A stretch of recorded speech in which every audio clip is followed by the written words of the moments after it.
You know, in the world of college football playoffs, sometimes winning the first time is the absolute worst thing that can happen to you.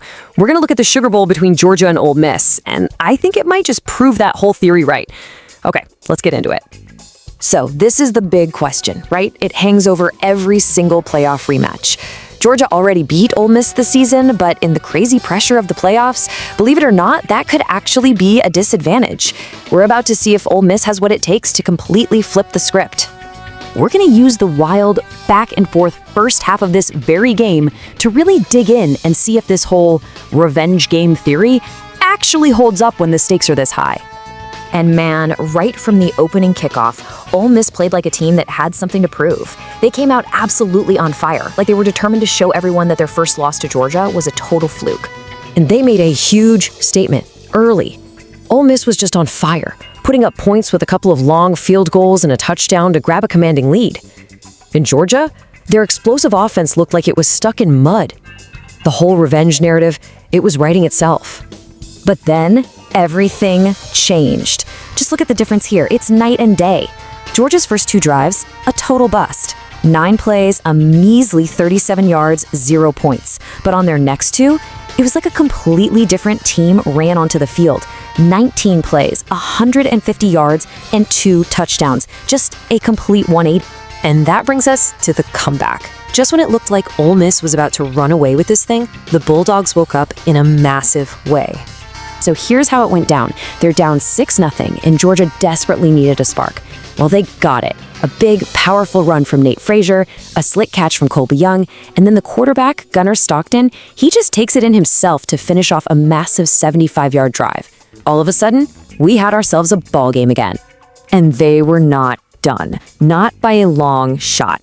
After Ole Miss answered with a TD of their own, Georgia just put their heads down and marched right back down the field.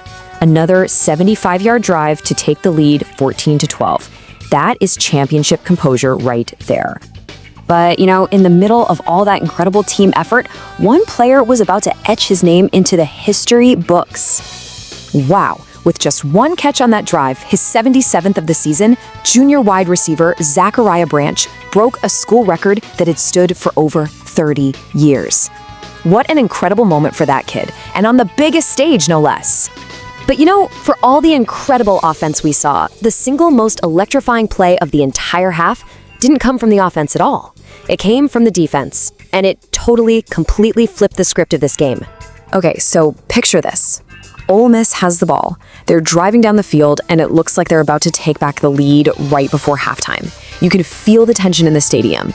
And then, it happened. The freshman, Elijah Griffin, forces the fumble. The ball's on the turf. Senior Daylen Everette scoops it up, and he is gone. A 46-yard dash to the end zone for the touchdown. The place is going absolutely insane. In just a few seconds, what looked like a go-ahead drive for Ole Miss turned into a 2-score deficit. Unbelievable. In football, we call that a non-offensive touchdown. And look, here's the thing you have to understand. These are the plays that change games. They are rare, they are so dramatic, and they can completely demoralize the other team. And this play was genuinely special. I mean, this was Georgia's first knot of the entire season, their first scoop and score in 2 years, and to top it all off, that 46-yard return, it set a brand new Georgia record for a bowl game. Just a truly historic moment. So, as the teams head into the locker room, we're left with this absolutely fascinating question. Is this game about to defy the trend we've been talking about, or is the comeback just getting started? The scoreboard says Georgia 21, Ole Miss 12. Georgia has the lead, and they have all the momentum in the world. But, as we all know, in college football, this story is far from over. Which brings us right back to our main question. Is this whole revenge game trend about to get thrown out the window?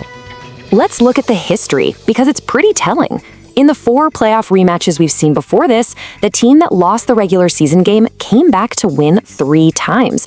Georgia themselves did it back in 2021 against Alabama. The only exception, well, that was Ole Miss, who beat Tulane twice in the same season. So they know how to get it done twice. And as ESPN puts it, revenge has proved to be a compelling factor in the short history of playoff rematches. And you can see it in the data. There's just something incredibly powerful about getting that second chance. So here's the real question as we look ahead to the second half. Is that psychological edge of revenge stronger than the on-field momentum of that dominant second quarter from Georgia? We're about to find out. This is more than just a game.